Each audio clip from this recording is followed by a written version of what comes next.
Hello friends, welcome back to my channel. আমি আফরিনা হালদার। তো আজকে আরও একটি ভ্লগ নিয়ে চলে এসেছি। তো এখন বাজে সকাল 7টা। দেখতেই পাচ্ছেন কত সুন্দর ওয়েদার আছে। আকাশের মেঘগুলো কত সুন্দর দেখতে লাগছে। আমার তো খুবই ভালো লাগে, যার জন্য আমি এই সব একটু ছবি তুলে নিই। আর একটা মেয়ে কাজ করছে, দেখতে পাচ্ছেন কি সুন্দর। ওই পাশে ঘাস হয়ে থাকে তো মাঠের উপরে, তো ঘাসগুলোকে পরিষ্কার করছে। মানে ওরা চলে আসে সেই ভোর 5টা থেকে কাজ করে ওরা।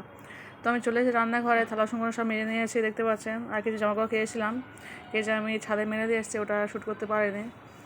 আর এদিকে ভাতটা বসিয়ে দিয়েছে। এদিকে ওর বাবা খাসির নিয়ে এসছে, ওই খাসির বট বলে এগুলোকে। আমাদের এখানে একটা ওই খাসির দোকানে একটা মেয়ে কিনে ওখানে পয়সা করে সঙ্গে সঙ্গে বিক্রি করে দেয়। তো খুব প্রচুর সেল হয়, বড় খাসি তো খুব টেস্টফুল হয় এগুলোকে। এদিকে ওর বাবা বাজারে গিয়েছিলো, আর সময় এগুলো সব নিয়ে এসছে। বেগুন নিয়ে এসছে, ঢ্যাঁড়স নিয়ে এসছে, প্রায় 2.5 কিলো ঢ্যাঁড়স নিয়ে এসছে।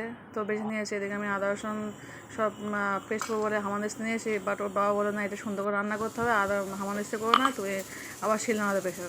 তো আমি আবার কী করলাম, সবগুলো আমার শিলনোড়াতে সব ভালো করে পিষে নিয়ে আসি। শিলনোড়া সকাল টাইমে খুব অল্প সময় থাকে, যার জন্য আমি তাড়াহুড়ো করে আমি শিলনোড়াতে ইউজ করি না, হামানদিস্তা পিষে নিই। কিন্তু ওর বাবা বলে আজকে এইগুলো রান্না করবে, সুন্দর করে কষাতে হবে। তো ঠিক আছে, করে নিয়েছি। শিলনোড়া সুন্দর করে বেটে নিয়েছি। এদিকে বেগুনটাও কেটে নিয়েছি, বেগুন দিয়ে রান্না করবো। বেগুন দিয়ে আমি এটা খেতে খুব ভালোবাসি। তো একটু হালকা লবণ দিয়ে আমি সিদ্ধ করে নিয়েছিলাম আগাতে। তো তাতে এবার আলু আর বেগুনটাকে দিয়ে দেবো পুরোপুরি, দিয়ে আবার 3টে সিটি মেরে নেবো, বেশি করে সিদ্ধ করে নেবো। একটু ভেজে রান্না করলে ভালো হয়, কিন্তু আমার সত্যি বলতে গিয়ে বলে সকালে অতটা সময় থাকে না। ছুটির দিনটা একটু ভালো করে তেলে ভেজে রান্না করি, কিন্তু আমার এইভাবে খেতে তো আমার ভালো লাগে, খুব তাড়াতাড়ি হয়ে যায় আর খুব টেস্টফুল হতে হবে এটা। এদিকে আমি কড়াইতে তেল দিয়ে পেঁয়াজটাকে ভালো করে ভেজে নিচ্ছি, দিয়ে মশলাটাকেও দিয়ে দেবো। তো এদিকে আমার ওটা সিদ্ধ হচ্ছে, বট আলু বেগুন সিদ্ধ হচ্ছে। মশলাটা ভালো করে দিয়ে দিচ্ছি, দিয়ে ভালো করে একটু কষিয়ে নেবো, যাতে আদা রসুনের গন্ধটা চলে যায়। দিয়ে ভালো কষিয়ে নিলাম। এবার শুধু হলুদটাই দেবো। আমি তো জানেন ঝালের গুঁড়ো করে ইউজ করি না, কাঁচা লঙ্কা তরকারি খাই। তো হলুদটা দিয়ে ভালো করে মাখিয়ে নিলাম, দিয়ে সিদ্ধ করা আলু বেগুনটা ভালো করে আমি দিয়ে দেবো উপরে, দিয়ে ভালো করে কষিয়ে নেবো জিনিসটা। দেখতে পাচ্ছেন কত সুন্দর তরকারিটা হয়ে গেছে। তো আমি কষিয়ে নিচ্ছি, কিছুটা কাঁচা লঙ্কা উপরে দিয়ে দিলাম, দিয়ে ভালো করে চাপা দিয়ে ফুটে নেবো, নিয়ে আমার রান্না কমপ্লিট। দেখতে পাচ্ছেন কত সুন্দর রান্না হয়েছে।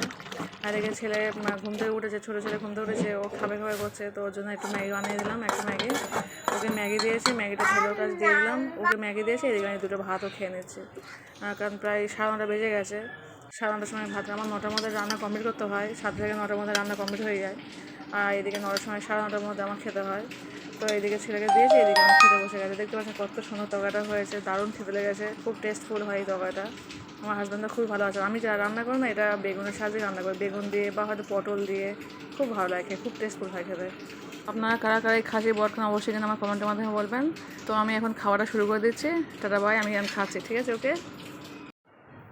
Hello friends, good morning everyone. সবাই কেমন আছেন? আমি খুব ভালো আছি।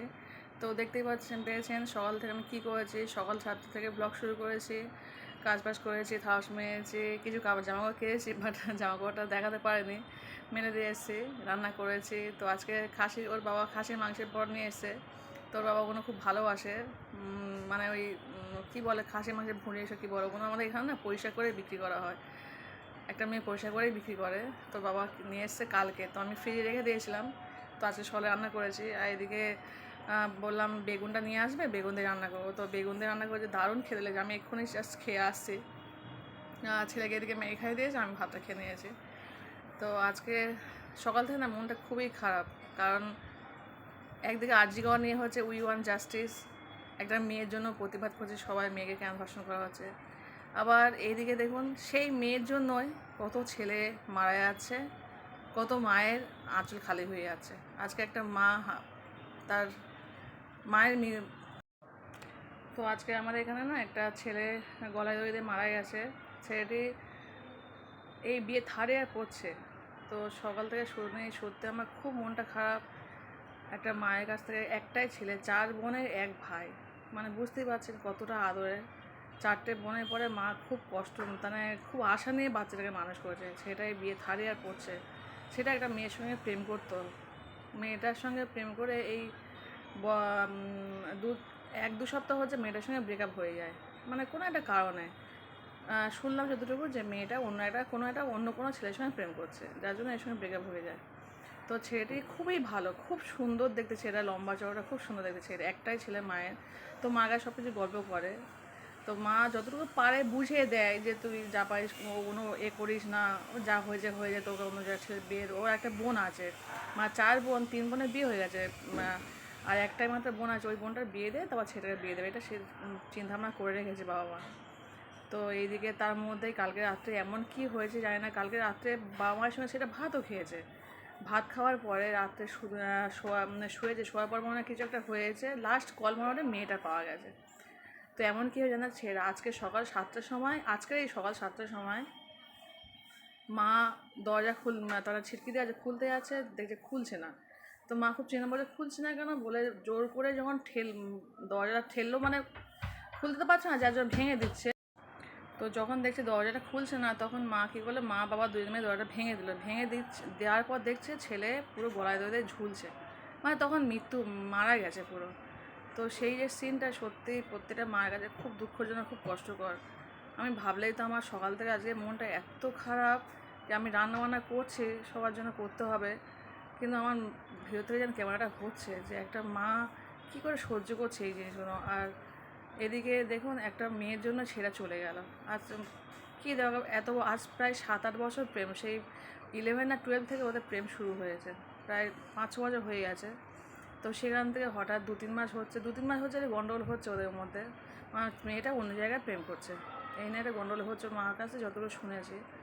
আর তার মধ্যে আবার এই অবস্থা হয়ে গেল, মানে যে তো যাওয়ার সাথে চলেই গেল, আর তো সে ফিরে পাবো না। একটা মায়ের কোল খায়, সবচেয়ে বড় কথা 4টে মেয়ের পরে একটাই ছেলে, বুঝতে পারছো না, মানে মায়ের কতটা দুঃখ হচ্ছে, কতটা কষ্টের মধ্যে মা আছে। আমি তো ভাবলেই আমার চোখ থেকে জল চলে আসছে। আমার সত্যি বলছি, আমি সকালে শুনেছি, আজকে মানে 8টার সময় আমি খবরটা পেয়েছি, পাওয়ার পর না আমি ক্যামেরা করতেই পারছি না, আমার কিন্তু কিছু করার না, আমার তো করতেই হবে। আর খেতে তো হবে, সবাই খাবে, স্বামী আছে, বাচ্চা সবাই আছে, ওদের খাওয়াতেও হবে, নিজেও খেতে হবে। কিন্তু ছেলেটা জানে তো কী সুন্দর ছেলে, লম্বা চওড়া, কী সুন্দর দেখতে ছেলেটা, সেটা আজকে দেখো অকারণে চলে গেল, কোনো কারণ নেই, এটা তুচ্ছ একটা কারণে। আর এইসব ছেলে বড়ি হারে, তোরা কি আর মেয়ে পাস না? চারিদিকে কত ছেলে মেয়ে আছে, একটা ব্রেকআপ হচ্ছে, আরেকটা তো আছে, মা বোঝাচ্ছে, তার সত্ত্বেও ঘটনা ঘটে গেল। সত্যি এই ঘটনা শুনে আমার খুবই খারাপ লাগছে, মানে ভিতর থেকে আমার জানটা পুরো ফেটে যাচ্ছে। কি আমাদেরও তো বাচ্চা কাচ্চা আছে না, যে ভবিষ্যতে কী হবে কেউ বলতে পারবো না। যে আজকে মাটা কখনো ভেবেছিল যে আমার বাচ্চাটা এরকম চলে যাবে, ক্লাস বিয়ে থার্ড ইয়ার পড়ছে, ভাবা যায়? মানে একদম এবার বিয়ে দেবে, ছোটো বোনটা এই যে। তো সেই কারণে বলছি, যাদের যারা ছেলে আছে খুব বন্ধুর মতো মিশবে প্রত্যেককে বলছি, কারণ আজকাল মেয়েদের দিয়ে কোনো বিশ্বাস নেই, ওরা কখন ভালোবাসছে কখন ছেড়ে দিচ্ছে। আবার কিছু ছেলেও আছে, তারাও বাজে হয়, বলা যায় না কোন ছেলে বাজে ভালো, কোন অ্যাকচুয়ালি কী বলতো, কোনো ভালো ছেলের ভাগ্যে না খারাপরাই জোটে, আর ভালো মেয়ের ভাগ্যে খারাপ ছেলেরাই জোটে, এইটাই হচ্ছে সমস্যা। উপরওয়ালা এইভাবেই তৈরি করেছে মানুষকে। আর সেই কারণে বলছে, আর বেশি এইসব সুইসাইড করে বা করে বেশি ছেলেরাই আমি দেখেছি, প্রচুর ঘটনা এরকম জানা আছে। আমি একটা ঘটনা আজকে হয়েছে বলে জাস্ট আপনাদের সঙ্গে শেয়ার করছি, এরকম প্রচুর ঘটনা জানা আছে, প্রচুর ছেলে মারা গেছে। সেখানে বলছে সবাই একটু, যারা ছেলে সবাই একটু সাবধানে থাকবেন, সবাইকে সব বাচ্চাদের সঙ্গে একটু বন্ধুর মধ্যে ব্যবহার করবেন, যাতে ওরা মায়ের সঙ্গে শেয়ার করতে পারে সব জিনিসটা, বলতে পারে যে কিছু হলে, তখন গার্জেনের কী কর্তব্য হবে, বাচ্চাকে সামলানো, যে কীভাবে কী হতে পারে। সেখানে বলছে প্রত্যেকের সাবধানে থাকবেন, যুগ এখন খুবই খারাপ যাচ্ছে, মানে আমার কিছু ভাষা নেই বলার। তো আজকে এ পর্যন্ত রাখছি, টাটা বাই।